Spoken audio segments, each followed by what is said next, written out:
750 करोड़ मनुष्य प्यासा है। रूप में हमारे परम पूज्य गुरुदेव पंडित श्री राधा रमण जी मिश्र और हमारी माँ गुरु माता एक साथ उपस्थित हैं। आपको और आपके परिवारों को सुखी और संपन्न जीवन जीने के लिए केवल आप दरबार से जुड़ते हो, भले ही आप कभी दरबार ना आए हो, केवल आपने मोबाइल पर टीवी पर केवल देखा हो, सुना हो, भजन सुने हो, ये हमारे वीडियो देखे हों, दरबार की कार्रवाई होती हुई देखते हो, आप दरबार से तुरंत जुड़ जाते हैं। आपके परिवार का कोई भी व्यक्ति देखता है वीडियो, अद्भुत है ये शक्ति खुली हुई है दरबार की। एक व्यक्ति कोई दरबार का परिवार का कोई वीडियो देखता है केवल, और पूरा का पूरा परिवार जुड़ जाता है, पूरा परिवार जुड़ जाता है।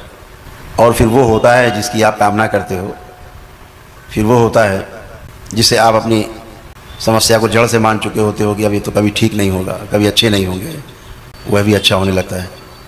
अभी आपने दरबार नहीं देखा होता है, कभी दरबार नहीं गए होते हैं, लेकिन वह शक्ति दरबार की ओर से खुली हुई है। इस पृथ्वी के ऊपर जो भी लोग इसको देखते हैं वीडियो में, वो बाबा के हो जाते हैं, माँ के हो जाते हैं, दुलारे हो जाते हैं, और आपके कष्ट कम होना शुरू हो जाते हैं अपने आप।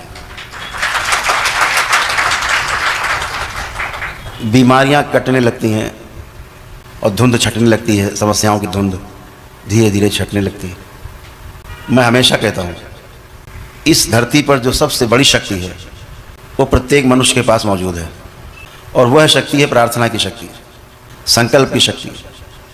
प्रत्येक धर्म में, मजहब में, पंथ में प्रार्थना को सर्वोपरि माना गया है, और एक बार नहीं, दिन में कई कई बार प्रार्थना करने के लिए नियम बनाए गए हैं।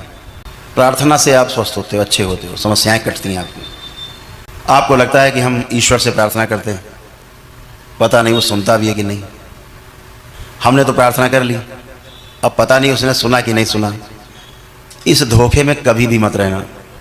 आप जो भी प्रार्थना करते हो वो सुनता है, और केवल सुनता ही नहीं है, उसका उत्तर भी देता है, जवाब भी देता है आपको। उसके कान नहीं हैं, फिर भी वो सब कुछ सुनता है।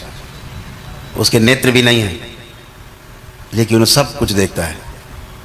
जुबान भी नहीं है, लेकिन सब कुछ बोलता है, बातें करता है, तो जवाब भी आपको मिलता है। समस्या कहाँ है?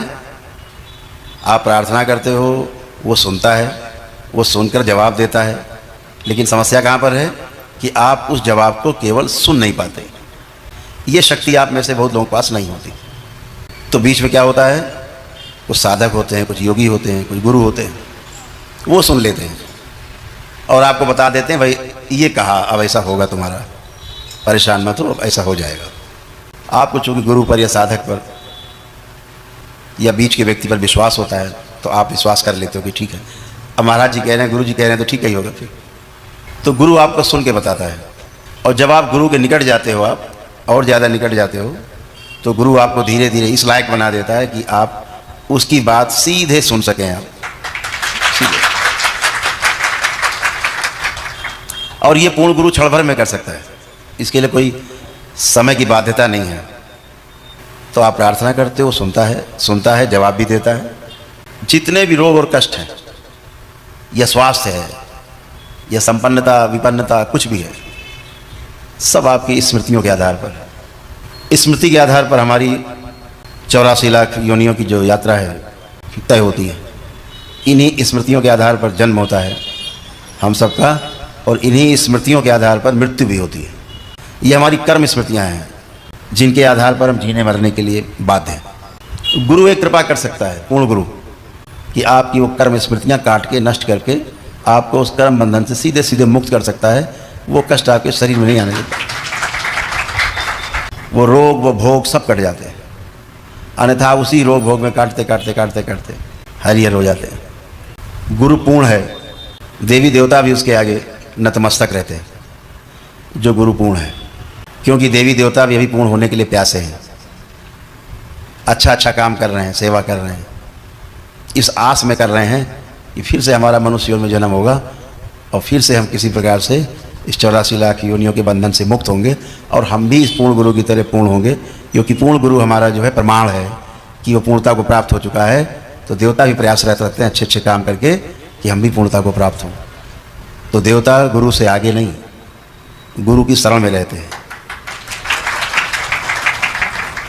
पूर्ण होने के लिए। 6 प्रकार के मनुष्य बताए गए। ये 6 प्रकार के जो मनुष्य हैं ये आपको रोज़ भेंट करते हैं। 5 प्रकार तो मिल ही जाते हैं आपको। छठा बाबा के साथ जुड़ते हैं तो वही मिल गए, अब आपको मिल गए। लेकिन 5 प्रकार के लोग आपको मिल जाते हैं। 5 प्रकार के लोग कौन? सबसे पहले पशु मानव, पशु की तरह जीने वाला मनुष्य दिख जाते होंगे आपको सड़क पर। फिर राक्षस मानो, दूसरे का छीन के खाने वाले, दूसरों का हड़प लेने वाले, ये भी दिख जाते होंगे। फिर उसके बाद मानो, तो मानव का काम क्या है कि सबके साथ सुखपूर्वक जीना, कष्ट देना नहीं। कष्टों को भले ले लेना लेकिन कष्ट देना नहीं, ये मानव का धर्म है। मानव धर्म बोला गया ना। मनुष्य भी ऊपर उठ जाते हैं, मनुष्य से भी, मनुष्यता से भी, तो देवता कहलाते हैं, तो देव मानव कहलाते हैं। तो जो हमने 6 प्रकार के मानव बताए, विशेष रूप से 5 ही प्रकार के मानव हैं, छठा तो दिखता नहीं है, लेकिन वो मनुष्य योनि बचता ही नहीं है। तो 5 मुख्य रूप से आप समझ लीजिए कि पशु मानो, राक्षस मानो, मानो और फिर देव मानो। इसके बाद देवता का काम क्या है? जो देव पुरुष है, अच्छे अच्छे काम करना, लोगों की मदद करना। खिलाते हैं, वस्त्रहीन है तो वस्त्र देते हैं आप, दया दिखाते हैं आप, विद्या नहीं विद्या उसको प्रदान करते हैं तो कृपा होती है। 5वां मानव जो है दिव्य मानव कहलाता है, जो सबसे परे हो जाता है। मनुष्य के शरीर में रहते हुए भी उपकार विधि से सबके साथ जुड़ा रहता है। उपकार विधि का मतलब 3 प्रकार की जो ऐष्णाएँ हैं, पुत्रेष्णा, वित्तेष्णा और लोकेष्णा। पुत्र की चाहत रखने वाले, वित्त अर्थात धन की चाहत रखने वाले, लोकेष्णा अर्थात यश की चाहना रखने वाले देवता कहलाते हैं। राजसी योग में ठहरे हुए व्यक्ति को देवता कहा जाता है।